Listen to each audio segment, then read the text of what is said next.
আজকে কিন্তু আমাকে কিন্তু নিয়মতান্ত্রিক ভাবে গণতান্ত্রিক ভাবেই এই আন্দোলন চালিয়ে নিতে হবে।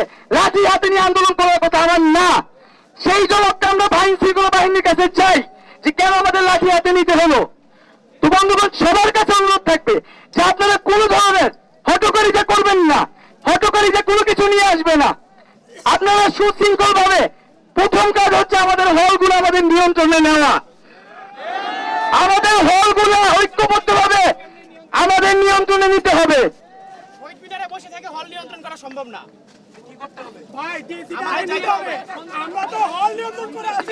বন্ধুগণ, আমরা আজকে বিক্ষোভ মিছিল চালিয়েছি, সমাবেশ করেছি।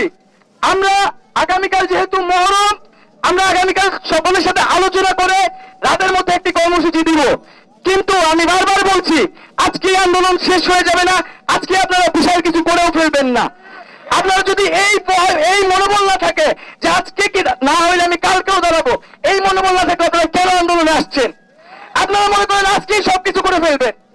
আজকে কেন আপনি কালকে পারবেন না? কেন এই সাহস করতে পারেন না? আপনি মনে করেন হল একবারে চলে গেলে আপনারা পারবেন না। তাহলে এই সাহসটা আপনি কি আন্দোলন করবেন? এই ভয়টাই তো ভাঙতে হবে। সরকার বা সবাই মনে করে এরা আন্দোলন বেশি দিন করতে পারবে না। এরা আজকে নামছে একটা হটকারিতা হবে এবং চলে যাবে এবং এই আন্দোলন শেষ হয়ে যাবে। আরেকটা কথা স্পষ্টভাবে বলতে চাই, এই আন্দোলনে বিভিন্ন বলা হচ্ছে সরকার বিরোধী, বিএনপি অমুক তমুক এই আন্দোলনে আসছে, এই আন্দোলন নিয়ন্ত্রণ নিচ্ছে। আমরা স্পষ্টভাবে আগেও বলেছি, এখনো বলছি, আমরা একটা স্বতন্ত্র প্ল্যাটফর্ম থেকে, একটা নির্দলীয় জায়গা থেকে এই আন্দোলন পরিচালনা করে আসছিলাম এবং এখনো করছি। এই আন্দোলনে কারো দলীয় পরিচয় নিয়ে আসার কোনো ধরনের সুযোগ নাই।